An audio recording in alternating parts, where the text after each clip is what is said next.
Eagles is pretty interesting. Absolutely. This one's in Philly. Now, they have played this year, and Philly beat them handily. Yes. And the Eagles beat the Rams last year, too.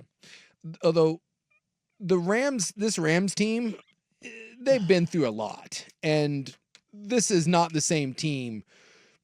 I mean, they played the Eagles. Let's see what day that was that they played them. They played them like kind of towards the middle of the season. The Rams have been through so many injuries and so many versions of themselves. And so what you're seeing right now is a much better version of the Rams. That's true. That was 37-20. And they were the Rams fell to 5-6. 5-6. So it's kind of at the low point. Yes. For them. So you just, I mean, I don't put a ton of stock in that game, in that all year we looked at the Rams and we're like, whatever, if they ever put it together.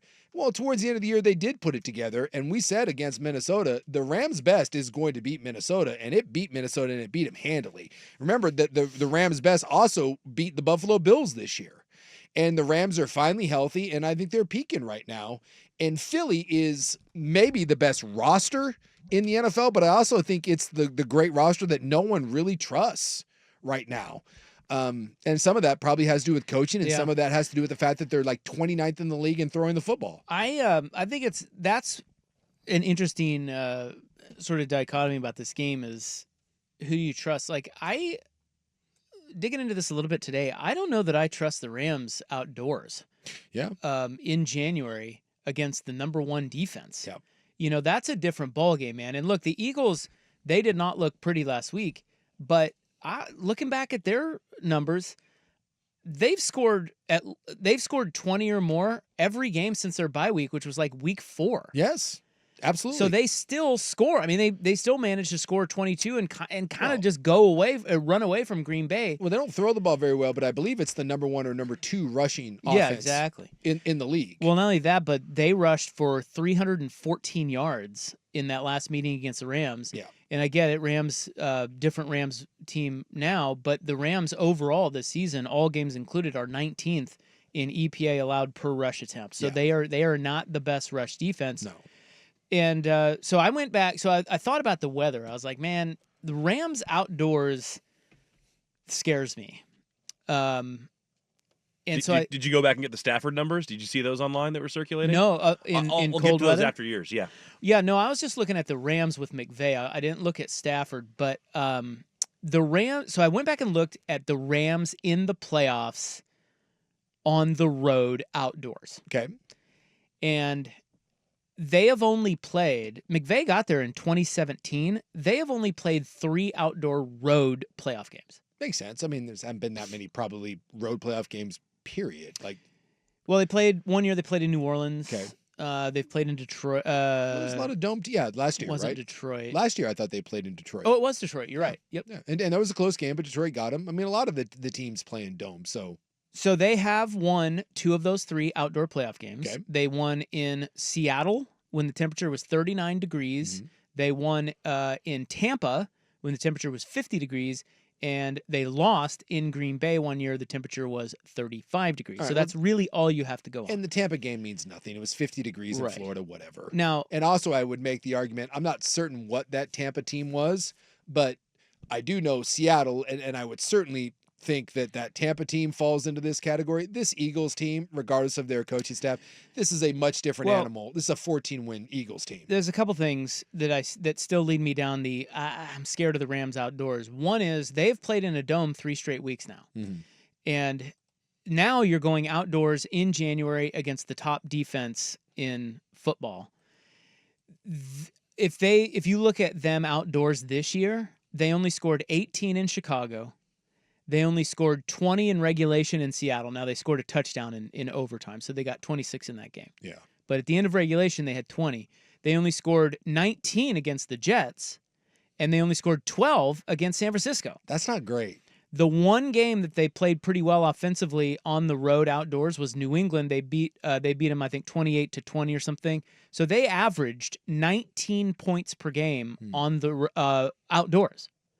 Not great. No. Although, again, to be devil's advocate, I'm telling you, throughout this year, the Rams have had to play so many of these games with 3 missing O-linemen, Puka out, Cooper Cup out. I mean, it's been an absolute disaster of injuries on their offense, and I wonder how much of that is obviously the outdoor thing and the Rams, and how much of that was going back and looking at those games. Who played? Well, the Jets in the Niners game were weeks 15 and 16. Okay, so that's when they were, because they were 6 and 6. Yeah, they had people and they back. rattled off 5 in a row, Yeah. and 2 of those were San Francisco and New York. They won those games, Yeah. but they won 12-6 in San Francisco, and they won 19-9 in New York. And it is hard to believe that this Rams defense is young, it's hungry. They played so well against Minnesota. It's hard to believe that they're going to hold the Eagles to 17 points, because the Eagles offense, as you mentioned, just is. It's one really of those things where I feel like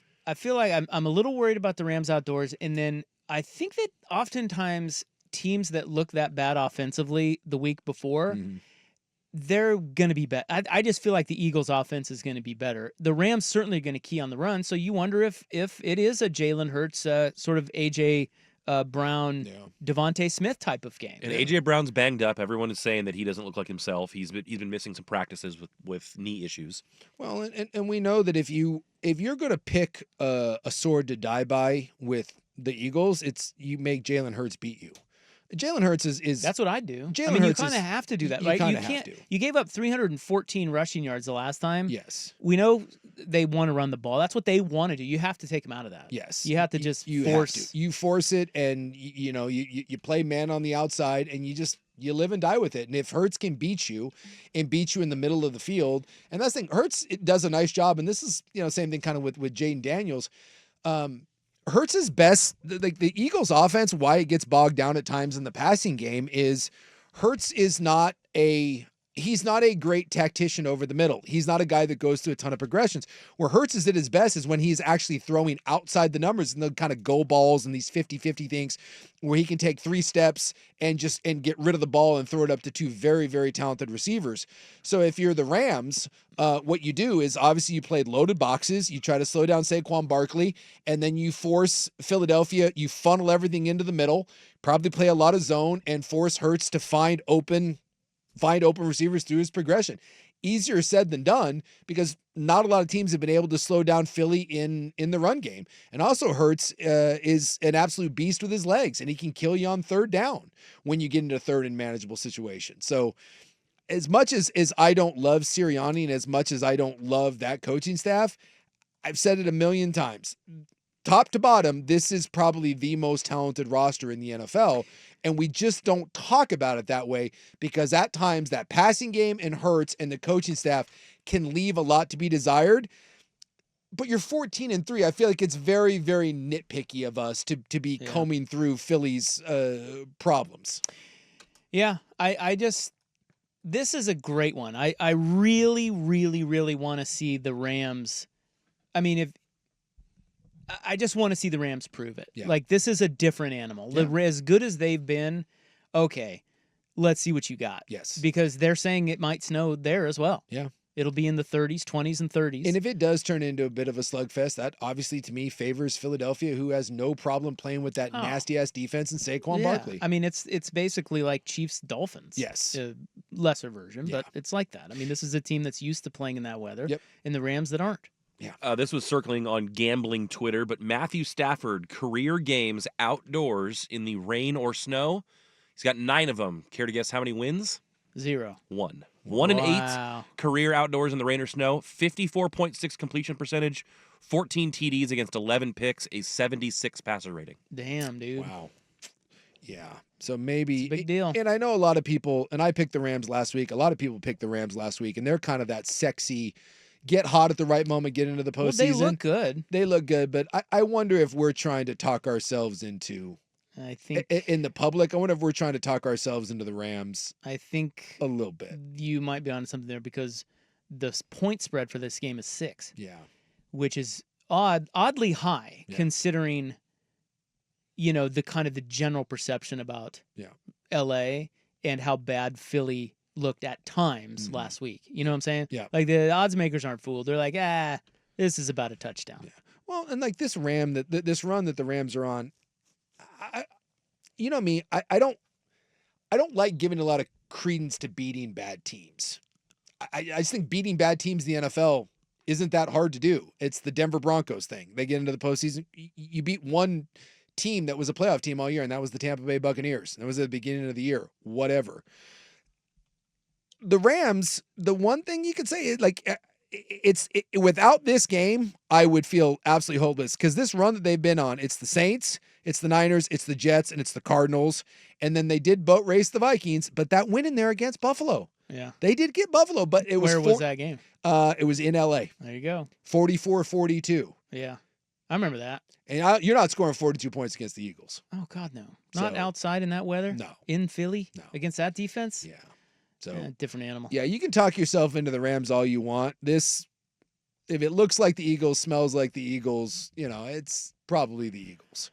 It's just it's the Sirianni effect, man. People just don't want to trust Sirianni. Well, and McVay is the other way. Like, Yeah. you trust that guy. He's won a Super Bowl. Yes. I mean, he's legit. And Stafford's legit. It's hard to bet against them. Yeah. But and I know some of the shine had come off him a little bit, but Vic Fangio is a really, really smart defensive coordinator. Yeah. And he's got that group hunting. And I know they had a couple injuries last week, but again, this Eagles D is just, it's scary at all levels. And they have defensive linemen that can absolutely destroy an offense, including right now, you can make the argument that Jalen Carter is the best defensive tackle in football. I mean, he is just problematic. Interesting game.